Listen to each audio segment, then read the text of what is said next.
Hello friends, Bihar प्राथमिक विद्यालय प्रधान शिक्षक के इस वीडियो में आज हम लोग डीएलएड या बीएड से 75 प्रश्नों को हल करेंगे। चलिए शुरू करते हैं। ये हमारा प्रैक्टिस सेट 3B है, जिसमें हम सिर्फ डीएलएड और बीएड के सवाल देखते हैं।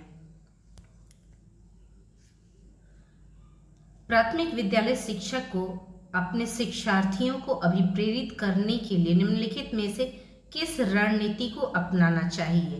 तो यहाँ सही आंसर हो जाएगा डी ऑप्शन, बच्चों को उनकी रुचियों के अनुसार अपने लक्ष्य निर्धारित करने और उन्हें पाने के उद्यम से सहायता करना। प्राथमिक विद्यालय के शिक्षक को अपने शिक्षार्थियों को अभिप्रेरित करने के लिए बच्चों को उनकी रुचियों के अनुसार अपने लक्ष्य निर्धारण करने और उन्हें पाने के उद्यम में सहायता करना चाहिए।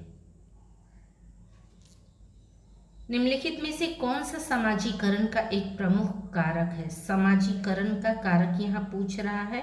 समाजीकरण वह प्रक्रिया है जिसके माध्यम से मनुष्य समाज के विभिन्न व्यवहार, रीति रिवाज, गतिविधियां इत्यादि सीखता है। समाजीकरण के माध्यम से ही वह संस्कृति को आत्मसात करता है। तो यहाँ समाजीकरण का एक प्रमुख कारक परिवार है। बी ऑप्शन सही रहेगा। बच्चों को समूह कार्य देना एक प्रभावी शिक्षण रणनीति है, क्योंकि यहाँ पे देखिए डी ऑप्शन सही है। सीखने की प्रक्रिया में बच्चे एक दूसरे से सीखते हैं और परस्पर सहायता भी करते हैं। एक औसत वृद्धि वाला बच्चा यदि भाषा को पढ़ने एवं समझने में कठिनाई प्रदर्शित करता है तो यह संकेत देता है कि बच्चा डैश का लक्षण प्रदर्शित कर रहा है। तो यहाँ है बी ऑप्शन सही, पठन अक्षमता, डिस्लेक्सिया। डिस्लेक्सिया एक अधिगम विकलांगता है जिसका प्रकटीकरण मुख्य रूप से वाणी या लिखित भाषा के दृश्य अंकन की कठिनाइयों के रूप में होता है, विशेष तौर पर मनुष्य निर्मित लेखन प्रणालियों को पढ़ने में। ठीक, तो यहाँ बाकी के भी है। गति समन्वय अक्षमता को हम लोग डिस्प्रेक्सिया कहते हैं, लेखन अक्षमता को डिस्ग्राफिया और गणितीय अक्षमता को डिस्कैलकुलिया कहते हैं। शैशव काल की अवधि है। शैशव काल की अवधि है जन्म से 2 वर्ष तक। जन्म से 2 वर्ष शैशव काल की अवधि होती है। जन्म से 1 माह तक की आयु शिशु नवजात कहलाता है। जन्म से 1 माह तक का शिशु नवजात कहलाता है, जबकि जन्म से 2 साल तक की अवधि को शैशव काल की अवधि माना जाता है। पियाजे के अनुसार 2 से 7 वर्ष के बीच का एक बच्चा संज्ञानात्मक विकास की डैश अवस्था में है। तो यहाँ है पूर्व संक्रियात्मक अवस्था में होता है। नेक्स्ट क्वेश्चन, विकास डैश से डैश की ओर होता है। तो ये सामान्य से विशिष्ट की ओर हमेशा होता है। विकास हमेशा सामान्य से विशिष्ट की ओर होता है। जब वयस्क सहयोग से सामंजस्य कर लेते हैं तो वे बच्चे के वर्तमान स्तर के प्रदर्शन को संभावित क्षमता के स्तर के प्रदर्शन की तरह प्रगति क्रम को सुगम बनाते हैं। इसे कहा जाता है, क्या कहा जाता है? सहयोग देना। सहयोग देना कहा जाता है। जब वयस्क सहयोग के सामंजस्य कर लेते हैं, सहयोग से सामंजस्य कर लेते हैं, तो वे बच्चे के वर्तमान स्तर के प्रदर्शन को संभावित क्षमता के स्तर के प्रदर्शन की तरफ प्रगति क्रम को सुगम बनाते हैं। इसे सहयोग देना कहा जाता है। नवीन जानकारी को शामिल करने के लिए वर्तमान स्कीमा अवधारणा में बदलाव की प्रक्रिया क्या कहलाती है? तो ये कहलाती है आत्मसात्वकरण। आत्मसात्वकरण, आत्मसात कर लेना। नवीन जानकारी को शामिल करने के लिए वर्तमान स्कीमा अवधारणा में बदलाव की प्रक्रिया आत्मसात्करण कहलाती है। मध्य बालकावस्था में भाषा डैश की बजाय डैश अधिक है।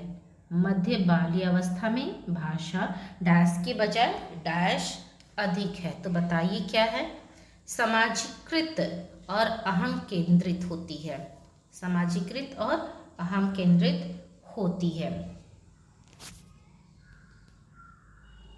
बाल केंद्रित शिक्षा में शामिल है।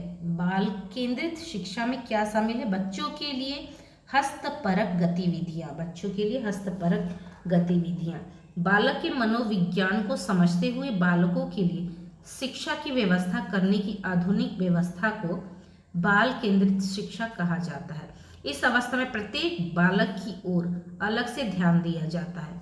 पिछड़े हुए और मंद बुद्धि वाले बालकों के लिए अलग से पाठ्यक्रम की व्यवस्था के साथ साथ बालक के व्यक्तित्व विकास पर भी जोर दिया जाता है। कक्षा अध्यापक ने राघव को अपनी कक्षा में अपने कीबोर्ड पर स्वयं द्वारा तैयार किया गया मधुर संगीत बजाते हुए देखा। कक्षा अध्यापक ने विचार किया कि राघव में डैश बुद्धि उच्च स्तरीय थी, तो यह है संगीतमय बुद्धि उच्च स्तरीय थी। जब एक शिक्षक यह समझता है कि स्वाभाविक रूप से लड़के गणित में लड़कियों से अच्छे हैं, यह दर्शाता है कि अध्यापक है क्या है, तो यह है लिंग पक्षपाती या जेंडर पक्षपाती, इसको हम लोग कह सकते हैं। समावेशी शिक्षा मानती है कि हमें डैश को डैश के अनुरूप बदलना है। समावेशी शिक्षा मानती है कि हमें बच्चे को व्यवस्था के अनुरूप बदलना है। समावेशी शिक्षा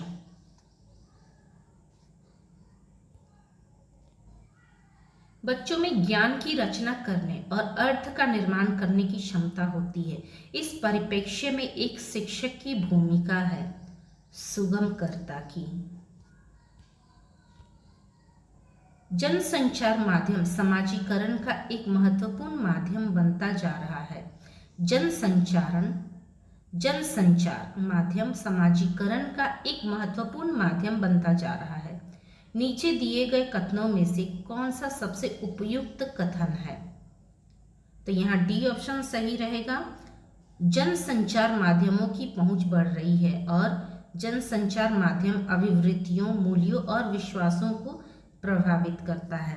जनसंचार माध्यम से आशय है संदेश के प्रवाह में प्रयुक्त किए जाने वाले माध्यम।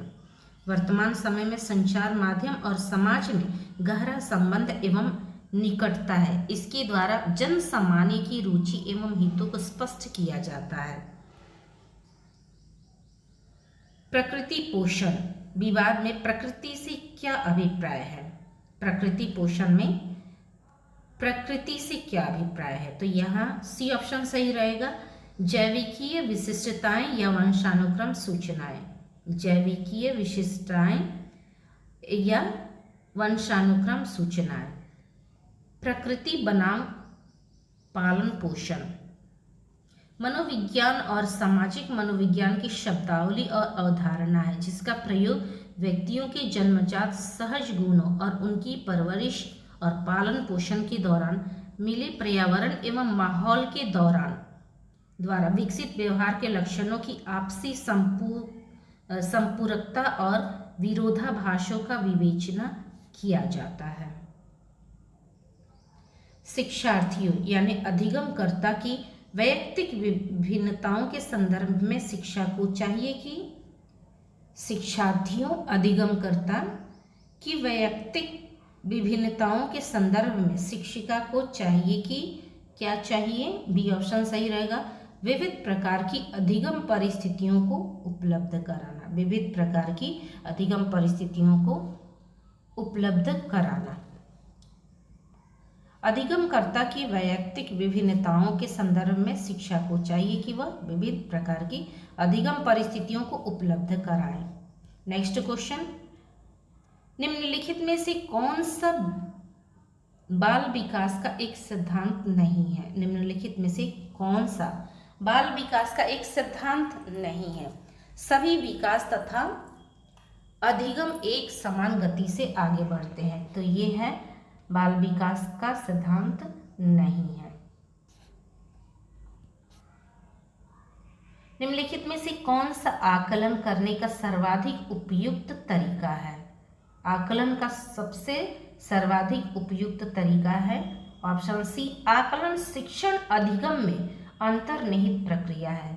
आकलन शिक्षण और अधिगम में अंतर्निहित प्रक्रिया है।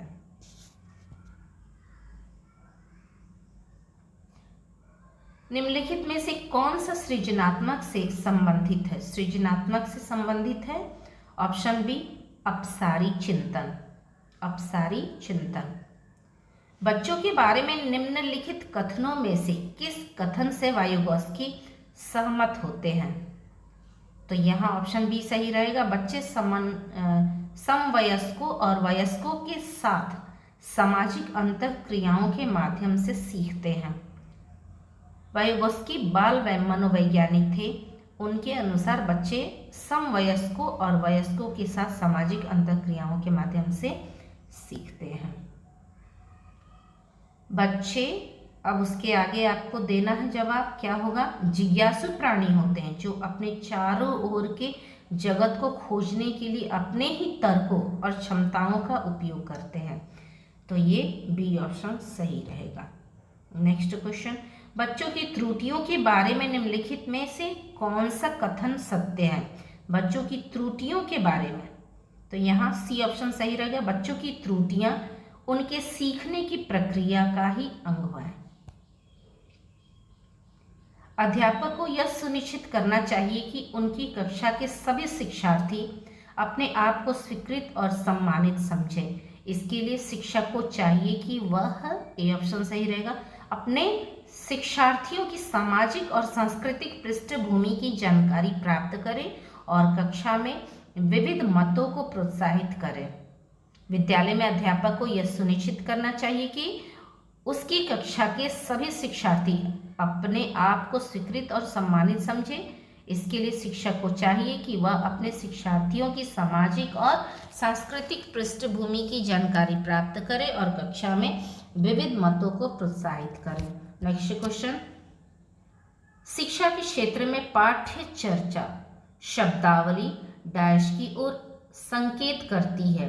बी ऑप्शन सही रहेगा। विद्यालय का संपूर्ण कार्यक्रम जिसमें विद्यार्थी प्रतिदिन अनुभव प्राप्त करते हैं। एक विद्यालय का संपूर्ण कार्यक्रम जिसमें विद्यार्थी प्रतिदिन अनुभव प्राप्त करते हैं। शैक्षिक क्षेत्र में पाठ्य चर्चा शब्दावली इसी की ओर संकेत करती है। विद्यालय के संपूर्ण कार्यक्रम के अंतर्गत शिक्षक द्वारा मौखिक व लिखित रूप से छात्रों को शिक्षा प्रदान करना, खेलकूद व व्यायाम के द्वारा छात्रों का शारीरिक व मानसिक विकास करना, शिक्षक द्वारा छात्रों को दैनिक जीवनचर्या की उचित व वैज्ञानिक जानकारी प्रदान करना आदि सम्मिलित है। निचली कक्षाओं में शिक्षण की खेल पद्धति मूल रूप से आधारित है। किस पर आधारित है? ऑप्शन यहाँ देखिए, सी ऑप्शन सही है, विकास एवं वृद्धि के मनोवैज्ञानिक सिद्धांतों पर। निचली कक्षाओं में शिक्षण की खेल पद्धति मूल रूप से विकास व वृद्धि के मनोवैज्ञानिक सिद्धांतों पर आधारित है, क्योंकि शिक्षण की खेल पद्धति के तहत खास तौर पर छात्रों के शारीरिक व मानसिक विकास पर बल दिया जाता है।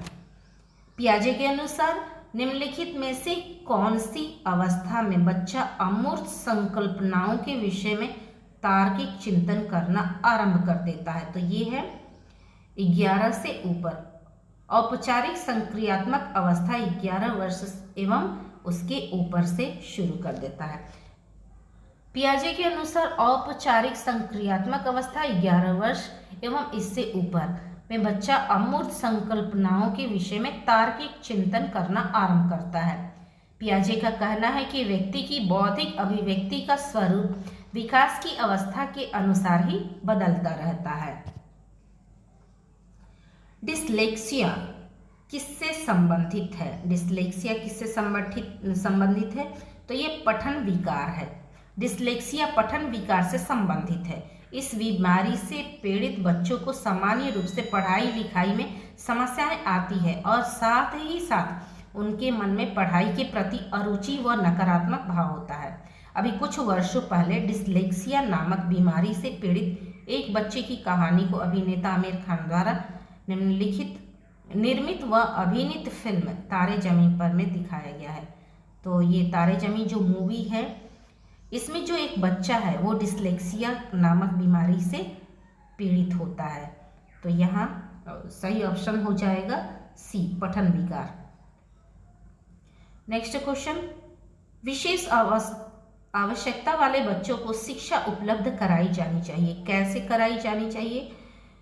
अन्य सामान्य बच्चों के साथ है। विशेष अवस्था वाले बच्चों को अन्य सामान्य बच्चों के साथ उपलब्ध कराई जाने वाली चाहिए।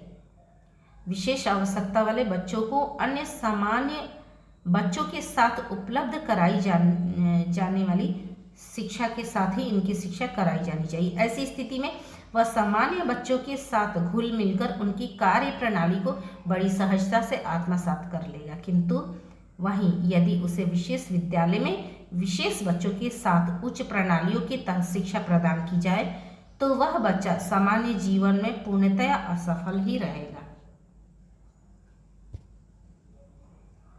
आकलन को उपयोगी और रोचक प्रक्रिया बनाने के लिए डैश के प्रति सचेत होना चाहिए। किसके प्रति? शैक्षिक और सह शैक्षिक क्षेत्रों में विद्यार्थी के सीखने के बारे में जानकारी प्राप्त करने के लिए विविध तरीकों का प्रयोग करना।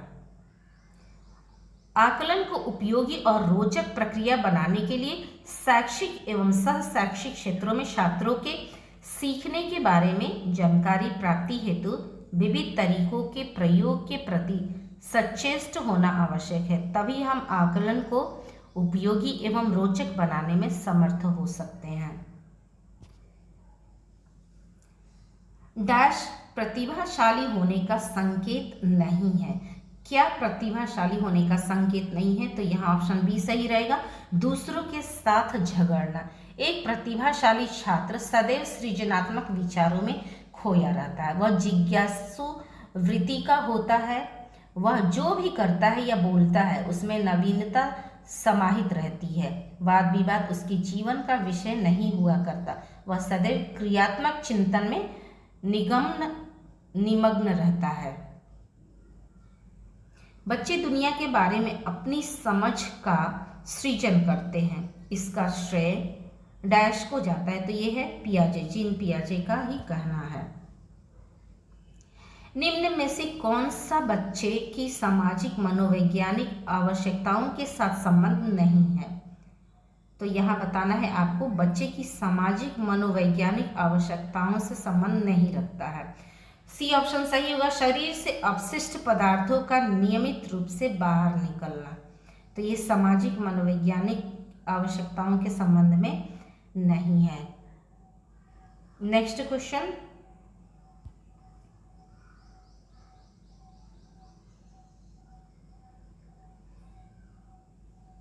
यहाँ एक बार फिर से देखेंगे क्या है।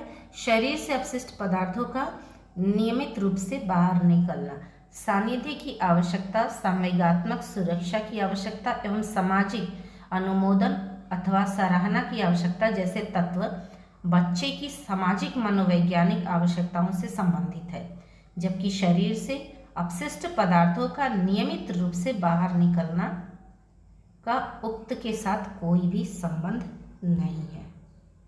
चलिए आगे देखते। एक शिक्षक को अपने विद्यार्थियों की क्षमताओं को समझने का प्रयास करना चाहिए। निम्नलिखित से कौन सा क्षेत्र इस उद्देश्य के साथ संबद्ध है? अब आप बताइए। यहाँ आंसर हो जाएगा डी ऑप्शन, शिक्षा मनोविज्ञान। शिक्षा मनोविज्ञान से यह स्पष्ट होता है कि एक शिक्षक को अपने छात्रों की क्षमताओं को समझने का भरसक प्रयास करना चाहिए, तदनुरूप ही उनके साथ बर्ताव करना चाहिए।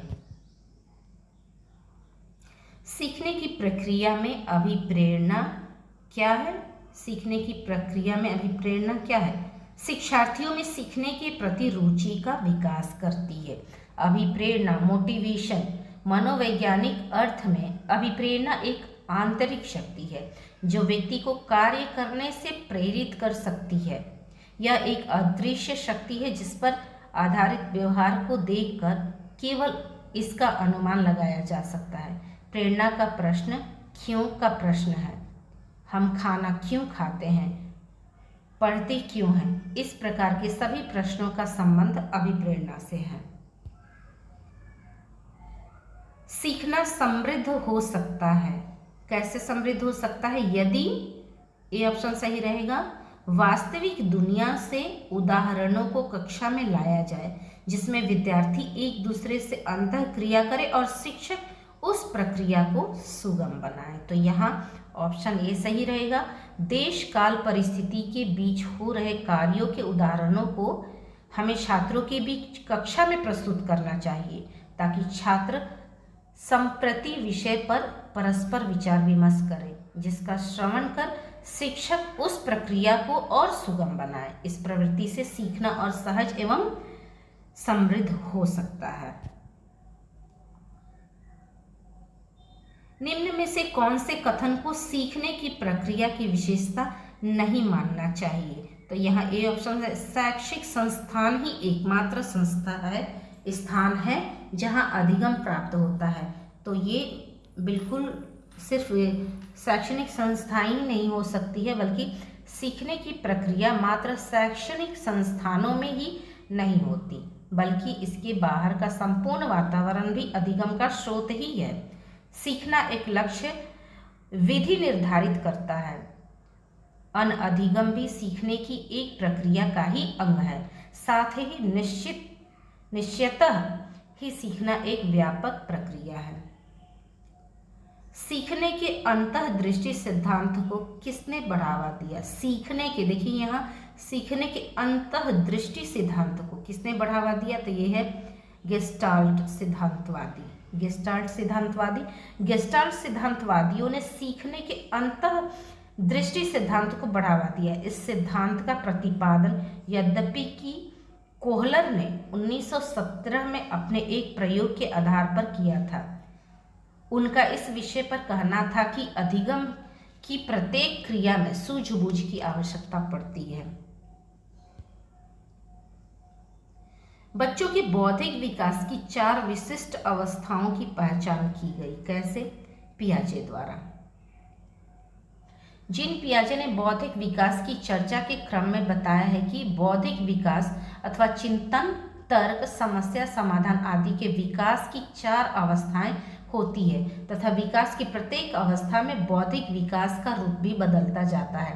उनके अनुसार बौद्धिक विकास की 4 अवस्थाएं निम्नलिखित है, जो है पहला ज्ञानवाही गतिवाही अवस्था, दूसरा वाक चालन अवस्था, तीसरा मूर्त प्रचालन अवस्था तथा लास्ट है तार्किक प्रचालन अवस्था।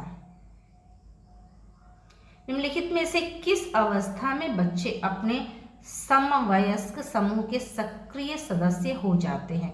तो यहाँ समवयस्क समूह के सक्रिय सदस्य हो जाते हैं किशोरावस्था में। बच्चों की सीखने की प्रक्रिया में माता पिता को डैश भूमिका निभानी चाहिए, अग्रोन्मुखी भूमिका निभानी चाहिए। विकास कभी न समाप्त होने वाली प्रक्रिया है। यह विचार किससे संबंधित है? निरंतरता के सिद्धांत से। विकास की एक क्रमबद्ध अवस्था होती है जो सतत गतिमान रहती है और यह कभी न समाप्त होने वाली प्रक्रिया है। यह विचार निरंतरता के सिद्धांत से संबंधित है। वह कौन सा स्थान है जहां बच्चे के संज्ञानात्मक विकास को सबसे बेहतर तरीके से परिभाषित किया जा सकता है? तो वह स्थान है विद्यालय एवं कक्षा पर्यावरण। विद्यालय एवं कक्षा पर्यावरण। विद्यालय एवं कक्षा पर्यावरण ही वह स्थान होता है जहां पर बच्चे के संज्ञानात्मक विकास को सर्वाधिक अच्छे ढंग से परिभाषित किया जा सकता है। चूँकि विद्यालय में शिक्षकों के बीच उनका ज्ञानार्जन होता है एवं कक्षा के वातावरण में छात्रों के बीच मूल्यांकन का अवसर प्राप्त होता है। नेक्स्ट क्वेश्चन, डैश को एक अभिप्रेरित शिक्षण का संकेतक माना जाता है। किसको माना जाता है अभिप्रेरित शिक्षण का संकेतक? तो ये सी ऑप्शन सही है, विद्यार्थियों द्वारा प्रश्न पूछना। विद्यार्थियों द्वारा प्रश्न पूछना, कक्षा में छात्रों द्वारा प्रश्न पूछना एक अभिप्रेरित शिक्षक का संकेत माना जाता है। प्रश्न पूछना अध्ययन के उत्साह का द्योतक होता है, साथ ही साथ छात्रों के स्वबुद्धि विकास का परिणाम भी। एक बालक किसी कार्य को इसलिए नहीं करना चाहता क्योंकि उसके करने से उससे संबंधित व्यक्ति नाराज हो जाएंगे। यह बालक के किस विकास की ओर संकेत करता है? तो ये ए ऑप्शन सही रहेगा, भावनात्मक विकास। यहाँ देखिए बच्चों में भावनात्मक विकास बहुत तेजी से होता है।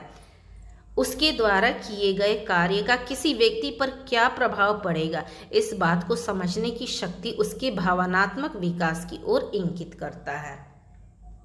अंतःदृष्टि सिद्धांत का प्रमुख प्रवर्तक किसे माना जाता है? तो ये कोहलर को माना जाता है। अंतःदृष्टि सिद्धांत ये कोहलर से संबंधित है। अंतःदृष्टि सिद्धांत का प्रमुख प्रवर्तक कोहलर को माना जाता है। बाल मनोवैज्ञानिक निम्नलिखित में से किसका अध्ययन नहीं करते? बाल मनोवैज्ञानिक किसका अध्ययन नहीं करते? तो यहाँ ऑप्शन देखिए, यहाँ डी ऑप्शन सही है, बालक की नागरिकता। बालक की नागरिकता का अध्ययन नहीं करते हैं।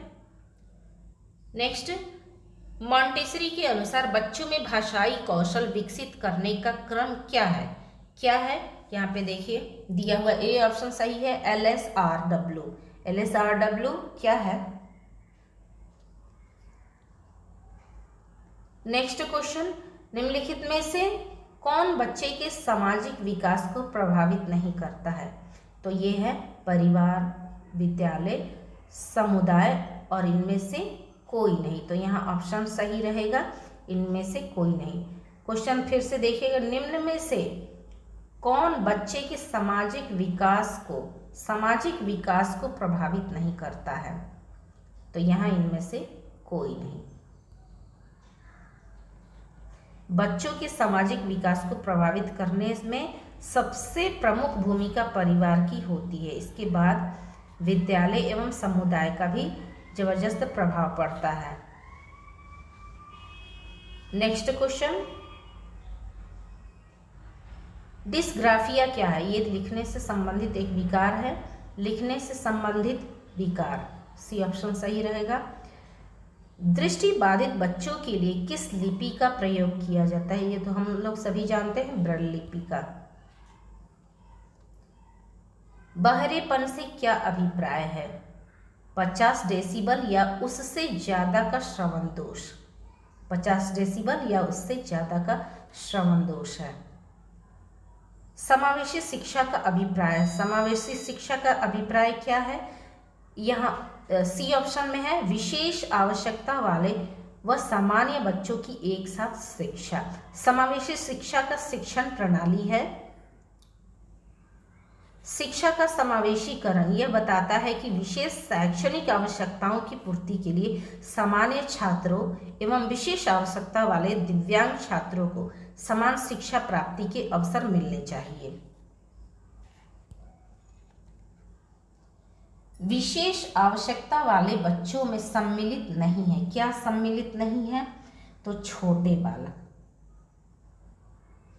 विशेष आवश्यकता वाले बच्चों में सम्मिलित नहीं है। देखिए यहाँ पे दृष्टि बाधित, ये तो विशेष आवश्यकता वाले बच्चे हैं। श्रवण बाधित, शारीरिक निशक्त, ये सब विशेष आवश्यकता वाले बच्चे हैं। और ये हम छोटे बच्चे जो छोटे बालक, ये विशेष आवश्यकता वाले बच्चों में सम्मिलित नहीं होते हैं, नहीं आते हैं। कक्षा में निम्न विभिन्न योग्यता वाले बच्चों को शिक्षित करने के लिए अध्यापक को क्या जानना आवश्यक है? कक्षा में विभिन्न योग्यता वाले बालकों को शिक्षित करने के लिए अध्यापक को क्या जानना आवश्यक है? तो यहाँ सी ऑप्शन सही रहेगा, वैयक्तिक भेदों को जानना बहुत जरूरी होता है। कक्षा में विभिन्न योग्यता वाले बालकों को शिक्षित करने के लिए एक अध्यापक को उन बालकों के वैयक्तिक भेदों को जानना आवश्यक होता है। निम्न में से कौन सा सीखने की ओर संकेत नहीं करता? सीखने की ओर संकेत नहीं करता है तो यह है जांच पड़ताल। जांच पड़ताल जो है ये सीखने को संकेत नहीं देता है।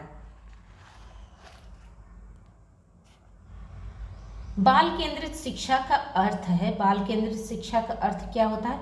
बच्चों के अनुभवों व अभिरुचियों को प्राथमिकता देना। बालक के मनोवैज्ञानिक को समझते हुए शिक्षण की व्यवस्था करना तथा उसकी अधिगम संबंधी कठिनाइयों को दूर करना बाल केंद्रित शिक्षण कहलाता है। अर्थात बालक की रुचियों, प्रवृत्तियों, अनुभव तथा क्षमताओं को ध्यान में रखकर शिक्षा प्रदान करना ही बाल केंद्रित शिक्षा कहलाता है। ठीक, बच्चों के सीखने के संबंध में कौन सा कथन सत्य है? तो यहाँ सत्य है, बच्चे स्वभाव से ही सीखने के लिए प्रेरित रहते हैं। स्वभाव से ही सीखने के लिए प्रेरित रहते हैं। बच्चों की क्रमिक प्रगति का विवरण किसके द्वारा सबसे अधिक प्रामाणिक होता है? तो बी ऑप्शन सही रहेगा, प्रगति पत्र द्वारा, प्रगति प्रपत्र द्वारा। बच्चों की क्रमिक प्रगति का विवरण उसके प्रगति प्रपत्र यानी प्रोग्रेस रिपोर्ट द्वारा सबसे अधिक प्रमाणित होता है। शिक्षा मनोविज्ञान का संबंध निम्न में से किससे नहीं है? शिक्षा मनोविज्ञान का संबंध निम्न में से किससे नहीं है? तो ये है मानव की आर्थिक क्रियाएं। मानव की जो आर्थिक क्रियाएं होती है उससे ये संबंधित नहीं होता है। शिक्षा मनोविज्ञान एजुकेशनल साइकोलॉजी मनोविज्ञान की वह शाखा है जिसमें इस बात का अध्ययन किया जाता है कि मानव शैक्षिक वातावरण में सीखता कैसे है तथा शैक्षणिक क्रियाकलाप अधिक प्रभावी कैसे बनाए जा सकते हैं। मानव की आर्थिक क्रियाएं से इसका कोई संबंध नहीं है। मानव व्यक्तित्व प्रतिफल है, किसका प्रतिफल है? तो यहाँ वंशानुक्रम एवं वातावरण दोनों का प्रतिफल है। बुद्धि लब्धि IQ की सामान्य सीमा क्या है? सामान्य जो सीमा होती है वो होती है 91 से 110। बुद्धि लब्धि कई अलग मानकीकृत परीक्षणों से प्राप्त एक गणना है जिससे बुद्धि का आकलन किया जाता है। IQ पद का सर्वप्रथम प्रयोग जर्मन मनोवैज्ञानिक विलियम स्टर्न ने 1912 ईस्वी में किया था। IQ का केंद्रीय औसत मान 100 होता है तथा मानक विचलन 15 होता है। हालांकि विभिन्न परीक्षणों में मानक विचलन अलग अलग भी हो सकते हैं। ठीक, तो यहाँ ऑप्शन बी सही रहेगा, 91 से 110। निम्न में से कौन सी विकास की विशेषता है? विकास की विशेषता है तो यहाँ बी ऑप्शन सही रहेगा, विकास विशेष से सामान्य की ओर चलता है। विकास विशेष से सामान्य की ओर चलता है। नेक्स्ट क्वेश्चन, पियाजे के अनुसार संज्ञानात्मक विकास की कितनी अवस्थाएं हैं? 4 अवस्थाएं हैं। बच्चे अपने कार्यों में किन कारणों से असफल होते हैं? किन कारणों से असफल होते हैं बच्चे अपने कार्यों में? तो ये होते हैं, देखिए ऑप्शन डी रहेगा, इनमें से सभी। तो इनमें से सभी क्या है? देखिए, गलत योजना के कारण, भय व असफलता के कारण, उचित मार्गदर्शन न मिलने के कारण, और ये सारे ऑप्शन जो होते हैं वो बच्चे के कार्यों में असफलता डालते हैं। नेक्स्ट क्वेश्चन, मैकडूगल के अनुसार मूल प्रवृत्तियां कैसी होती है? मूल प्रवृत्तियां कैसी होती है? तो ये जन्मजात होती है। मूल प्रवृत्तियां जन्मजात होती है। सीखने में बच्चों की सक्रिय भागीदारी का अर्थ है।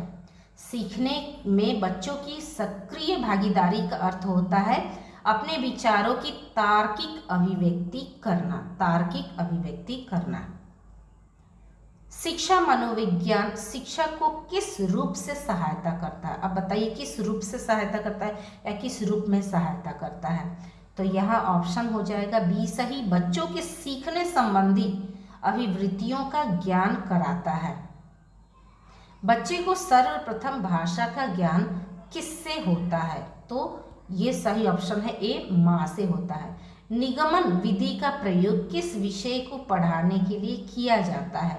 निगमन विधि का प्रयोग, तो निगमन विधि का प्रयोग गणित विषय को लेकर है। शिक्षा की निगमन विधि में पहले नियम, सिद्धांत एवं परिभाषा को बता दिया जाता है तथा बाद में इसे पुष्ट करने के लिए उस सिद्धांत का प्रयोग एवं उदाहरण बताया जाता है। अर्थात इस विधि में सामान्य से विशेष की ओर चलते हैं, तो ये निगमन विधि है। आगमन विधि का जनक किसे माना जाता है? आगमन विधि का जनक कौन है? अरस्तु है। शिक्षा की आगमन विधि निगमन विधि के ठीक विपरीत है। इस विधि में तर्क का क्रम विशिष्ट से सामान्य की ओर चलता है। इस विधि में पहले बहुत सी विशिष्ट घटनाओं अर्थात तथ्यों का अवलोकन एवं अध्ययन करके प्रयोग किया जाता है, फिर सामान्य निष्कर्ष निकाले जाते हैं। तो यहाँ है अरस्तु को। निम्न में से कौन सा अभिप्रेरणा का संधारक नहीं है? संधारक नहीं है, तो ये है स्नेह। अभिप्रेरणा का संधारक नहीं है स्नेह। नेक्स्ट क्वेश्चन, बच्चों के सीखने के तरीकों पर सबसे पहले अध्ययन करने वाले दो व्यक्ति थे। कौन कौन थे? पियाजे व स्कीनर। बच्चों के सीखने के तरीकों पर सबसे पहले अध्ययन करने वाले ये दो व्यक्ति थे, पियाजे और स्कीनर। ठीक। नेक्स्ट क्वेश्चन, निम्न में से कौन सा कारक संवेगात्मक विकास को प्रभावित नहीं करता? संवेगात्मक विकास को प्रभावित नहीं करता, तो ये है शारीरिक विकास, बुद्धि, विद्यालय, वातावरण। इनमें से कोई नहीं, तो ये डी ऑप्शन सही है, इनमें से कोई नहीं। देखिए आप, संवेगात्मक विकास को प्रभावित करता है शारीरिक विकास, बुद्धि भी प्रभावित करता है, विद्यालय वातावरण भी प्रभावित करता है, लेकिन तो यहाँ पे कोई भी नहीं है, इनमें से कोई नहीं। डी ऑप्शन सही रहेगा। तो इसी तरह से आप लोग अपनी प्रैक्टिस जारी रखिए। जो भी सीटेट अगर आप लिख रहे हो, लिखने वाले हैं, या कोई भी टेट की तैयारी कर रहे हैं, या आप बिहार के हैं और प्राथमिक विद्यालय में हेड टीचर के लिए आप प्रिपेयर कर रहे हैं, तो ये वीडियो आपके बहुत ही काम आने वाली है। आप इस अपनी तैयारी को कंटिन्यू रखिए, जारी रखिए। मिलते हैं हम लोग अगली वीडियो में, तब तक के लिए बाय बाय।